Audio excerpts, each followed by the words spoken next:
Good afternoon and welcome to the iCare Group Australia Ipswich Jets After the 80 podcast. We're here with our very own Blake Mara and Moses Mbye, talking all things rugby league. And from our weekend, unfortunately we had the Dev Cup cancelled due to poor weather, but we did have our junior reps on and Blakey was there. Yeah, it was unfortunately, cancelling Dev Cup was not a good start to the weekend. Obviously, they don't play in the rain like we used to, no. They're too concerned about their fields and stuff like that, and I don't know, it's a shame. Do you have some good memories playing in the rain or what?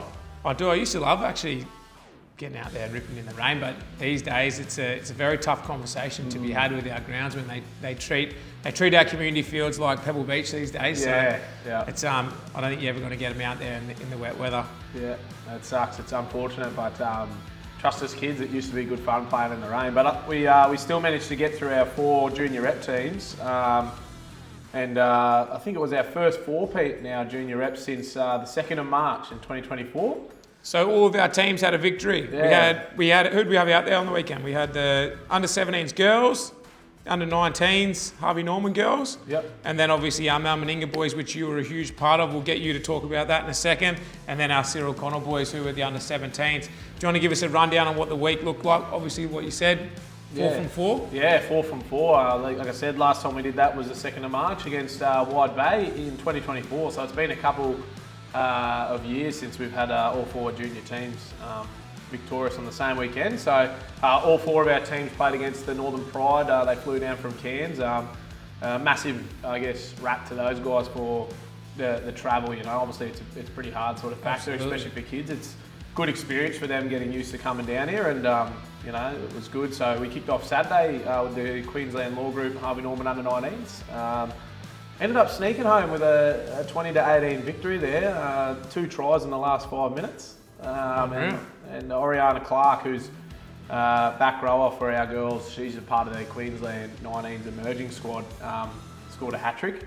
I can see here 3 tries in the 13th minute, 29th and 55th minute to Oriana, so well done to you, girl. Yes, Paul Newinghausen and his team were jumping all over themselves in that last minute when Melo Fafita scored the match winner. It was very exciting, and it was great to start the weekend off with a win, which rolled nicely into our industry school Mbye and Blake Cup under-19s team with our 46-10 victory over Northern Pride. Yeah, off the mark. So you had correct me if I'm wrong, but did you guys have the bye round 1? Or was this your round 1? Yeah, no, the competition started with a bit of a split start. Teams that they had games in round 3 and 4 played prior to the comp starting. It was just to do with facility availability and things like that. So technically this was round 1 of the Mbye and Blake Cup. Okay. So it was great to get off to a really good start. So the Northern Pride, they travelled down from North Queensland down to Goodna, and I'm assuming they host some of the Cowboys juniors. Yeah, they've got a couple of juniors there. I know with the Cowboys affiliation with Townsville Blackhawks, it's kind of changed a little bit there. Speaking to their coach, Bev, before the game, he was really enjoying coaching the group this year. It's a local group. So they provided some stiff competition at times. It was a gritty game. I feel like our guys, we had some really good periods of the game where we were able to, the points were flowing, and that kind of made all the difference there. So Tyler Pereira, once again, a Queensland emerging under-19s player, scored a hat-trick as well on the weekend. So a couple of Ipswich Jets are pushing their selection for Queensland 19s. It's a really good start. And is there anything that you can recognise, I guess? Is there a gap between these guys who come back from those NRL sides? Like we talk about Tyler Pereira scoring a hat-trick. He was obviously a standout player for you. He's one of our guys who was signed with the Gold Coast Titans. Do you notice a big difference between the level of those guys like Pereira to the guys that are sort of stalwarts, what you could say, of the Mbye and Blake Cup? Yeah, absolutely. Players like him always come back and make a difference. Tom Parker was another one. He ended up with 22 points over the weekend, which is a really impressive stat. Those guys come back, they're well prepared, and they've done a pre-season with the Gold Coast Titans, so they've been training with other players, I guess, at that level. And it's a great opportunity for our players to mix and gel with them too. They bring the best out in our guys. Yeah.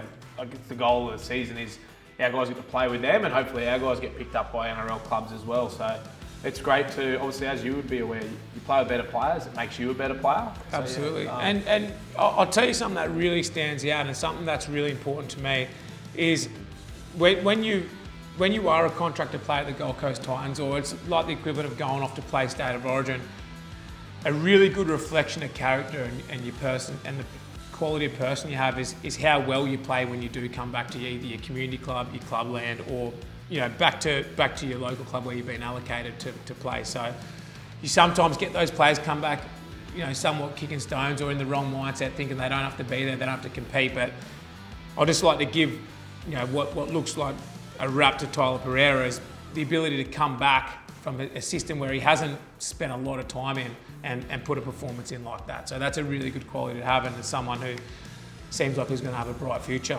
100%. I think Tyler's obviously can do things that other players can't, but I was really impressed on the weekend with his ability to stick to what we were trying to achieve as a team. He showed some really good patience and maturity, and I think in the end he got the rewards with what was a man of the match performance there. And the other standouts there, I guess, too, was our winger Cole Finter.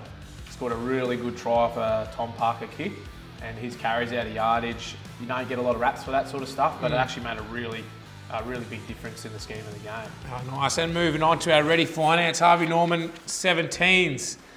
Girls got a win, 38-18 over, again, the Northern Pride. Yeah, rusty start. They were actually behind at half-time. They snuck a try in just as the half-time hooter was about to go, and you could tell that brought a smile to Mark Litton's face as the coach. But the second half was like a completely different game.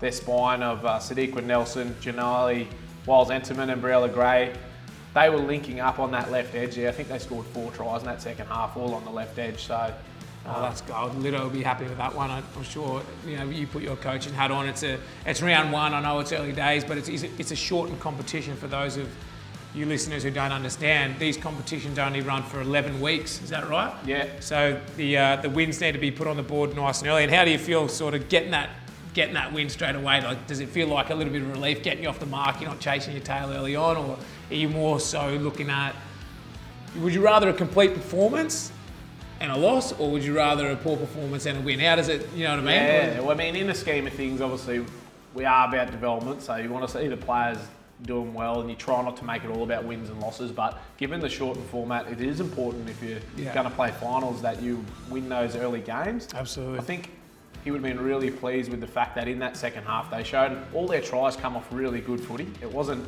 chance or the bounce of the ball. It was really well-constructed footy, and the girls are obviously really growing, and you can see they're a really connected group there. So to have a dominant second half like that, I think that's a really, obviously, get the win, but also to win in that sort of fashion was really cool.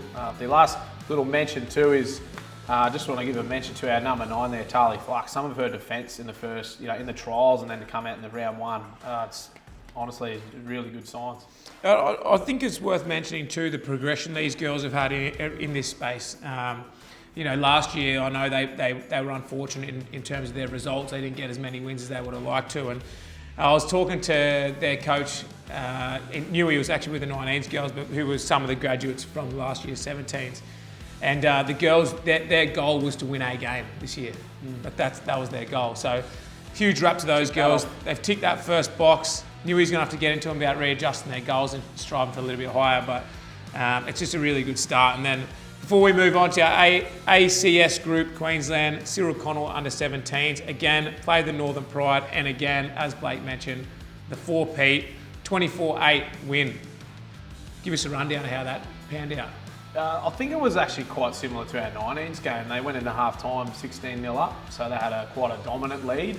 And then the second half become a little bit clunky by the end of it. It's really hard, and you've played in those games yourself. When you bounce out to a really good start, sometimes it's hard to sort of keep things under wraps. So there was periods in that second half they probably tried to force their footy. Which I guess when you've got the talent that team does at the moment, and you want to try and overextend yourself sometimes. So absolutely, they did what needed to be done, I think. Everyone wants to score a try when you get a healthy lead there, don't they? All the young fellas out there, but get off the list. But no, it's look, all in all, overall, it's a great result for the Ipswich Jets. We as you said, 4-peat hasn't been done for a long time now, and I feel like we're progressing on to some really good results this year. And as we move on from this week's of footy, obviously there was no game for our Hostplus Cup or our BMD girls. Haven't started yet. We're looking forward to, we got onto Papua New Guinea next week for our Hostplus Cup boys, and off to Port Moresby, and then on a little rattler, you'd call it, one of those little domestic flights up to, where are we off to? Off to Goroka. Off to Goroka, off to Highlands. Sorry, yeah. I can't say I've been there before. Have you been? No, I haven't been on the list yet, but I'm sure you guys are going to enjoy. Every time you go to Papua New Guinea, the people there, the way they, I guess, embrace the travelling teams. It's hard to not leave there feeling humble and feeling really grateful for, their love of rugby league. Yeah, I am fortunate enough to have experienced quite a little bit of rugby league up there, and like you mentioned, they are a passionate group for rugby league. Even for the away fans, they're just happy to have you there, and they're so welcoming. And I'm going to assume that at this current period, with the announcement of the new NRL team on the rise, and obviously their recent, I guess, success in the Hostplus Cup as well with their Hunters team, it's a very exciting time for Papua New Guinea and rugby league and for Papua New Guinean fans. So looking forward to we'll be the first team up there for the year. Yeah, no, it's great. I think they just finished their trial with Northern Pride. They flew to Cairns, so this will be their second trial as well. So they'll be looking to tighten a few things up heading into round one, and our juniors will be off down the road on the buses to Tweed to take on the Tweed Seagulls, which will be our Gold Coast Titans affiliates will play each other. So that's always an exciting time, and yeah, it's another packed weekend for the Jets. Can we give us a bit of an insight into what to expect next week? Obviously, the Tweed Seagulls, historically quite a strong outfit in this age group. Yeah, both the junior reps. Yeah, they have a great representation of usually Palm Beach Currumbin students. So Palm Beach Currumbin to them is probably what Ipswich State High School is a bit like to us.